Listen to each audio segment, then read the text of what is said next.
Mr. Trump is also trying to defend his comments last week, where he said that the Presidential Medal of Freedom, which honors civilians, was, quote, much better, unquote, than the Medal of Honor given to service members. Listen to what Trump said last week about giving Republican donor Miriam Adelson the Medal of Freedom. It's actually much better because everyone gets the Congressional Medal of Honor. That's soldiers.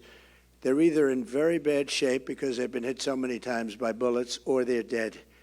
She gets it, and she's a healthy, beautiful woman. It's right. And they're rated equal.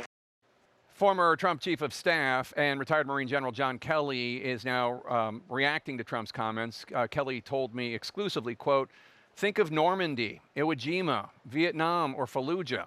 The Medal of Honor is earned, not won, by incredibly brave actions on the battlefield under fire, typically by very young men who joined when others did not to defend their country. The two awards cannot be compared in any way, not even close, unquote. This is not the first time Trump has made derogatory comments about military service. Last October, you might remember, former General Kelly confirmed a number of stories, exclusively to CNN, stories about Trump attacking U.S. service members and veterans, including one that specifically appeared in the Atlantic magazine where Trump referred to fallen service members as suckers and losers. Trump continues to dispute that he made those comments. Let's bring in the New York Times' Maggie Haberman. Maggie, can you explain what he was trying to say? And does he understand how offensive those comments are to so many veterans and service members, the Veterans of Foreign Wars, which is a nonpartisan organization, calling his comments asinine? Working backwards, I don't think he understands how offensive it is. I also don't think he especially cares how offensive it is. And what he was trying to say is exactly what he said. I mean, he has said some version of this before about the medals. I can't remember exactly when it was, but for a guy who, along with his aides, has spent years now claiming that he never made the suckers and losers comment, that comment about the Medal of Honor was pretty close to saying it, that here's a better medal because you didn't have to die. You know, one of the things that he was said to have said to John Kelly was, you know, at John Kelly's son's gravesite, John Kelly's son died serving in the military. You know, essentially what good does this do? You know, what's the point of this? People lose, you know, you lose your life. What's the point? The point is service, and this is just not something that Trump's mind ever goes to. And it's pretty remarkable because he is somebody who went to military school when he was a child. But this is just something that he has never processed, never been particularly interested in processing, and it continues to offend a lot of people. And it's mostly notable, Jake, right now because his campaign is waging this assault on Tim Walz and his military service. And then Trump says something like this, and it just reminds everybody that Trump actually did not serve. Well, it's not just that he didn't serve. He got deferments because he had bone spurs in his foot. By a letter written by a doctor who knew his father. Yeah, even though he was a college athlete, right? He played basketball and I think even baseball also. He played baseball too, yeah. I don't know about college, but he was in high school certainly, yeah. Yeah, but I don't know how one is, well, we anyway, whatever, you get the point. Yeah. As Phil Mattingly was covering, Trump is on a swing state tour trying to counter-program.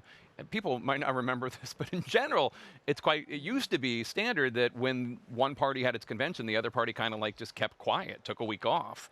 I'm not saying that that's right or wrong, but that's obviously not what is going on. What is Trump going to do? What are you hearing about how he wants to keep attention on him, even while Democrats have their extravaganza behind us? So it's funny. In 2004, I remember very well that the Bush campaign did truth squatting. Remember this when John Kerry was having his convention. And so that was the first time that I really remember an effort to try to make news during the other party's event. But what Trump is being asked to do by his campaign is policy speech today, you know, sort of a smaller event in York, Pennsylvania, at a factory, and not a huge crowd. And Trump sounded incredibly bored delivering the speech. So what his campaign wants him to do is appear calmer and sort of ending the personal attacks. What he is prone to do is try to, you know, find any way he can to break into the news cycle, sort of like the Kool-Aid man, and that often, you know, involves doing things on Truth Social or making incendiary comments. And so he has been saying all kinds of things on Truth Social, his social media website, that are very different than what he's doing on the trail. Some of those posts are pretty just definitionally racist. He has been trying to bait Kamala Harris into some kind of a fight over race for some time now, and he is getting more and more explicit as he does so, and she and her campaign are just not taking the bait. Donald Trump is insulting veterans again. The former president sparked near universal criticism last week when he said that the Presidential Medal of Freedom is much better than the Medal of Honor that's given to many service members who make the ultimate sacrifice. But in true Trump fashion, he's defending those comments in a new interview with WBRE in Pennsylvania. When I say better, I would rather, in a certain way, get it because people that get the Congressional Medal of Honor, which I've given to many, are often horribly wounded or dead. They're often dead. They get it posthumously. And when you get the Congressional Medal of Honor, I always consider that to be the ultimate, but it is a painful thing to get it. When you get the Presidential Medal of Freedom, it's usually for other things, like you've achieved great success. CNN's Kristen Holmes covers the Trump campaign. Kristen, what are you hearing from your sources inside Trump world about how this line of attack is going?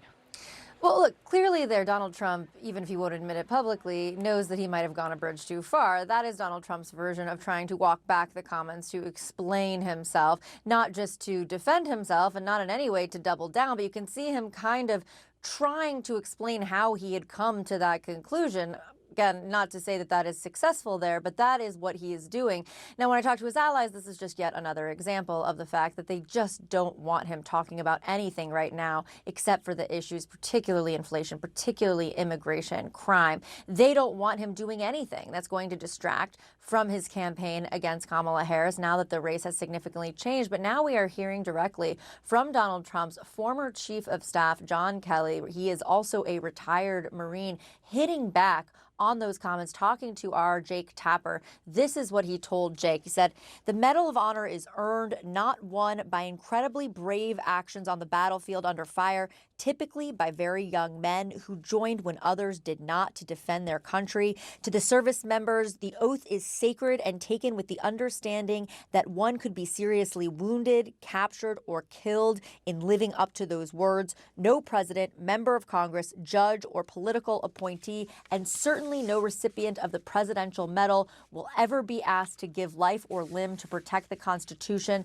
The two awards cannot be compared in any way, not even close." And just a reminder, he was Donald Trump's longest serving chief of staff, but the two have long since parted ways. Kelly has confirmed on the record statements that Donald Trump said disparaging service members. Donald Trump himself have said that that never happened.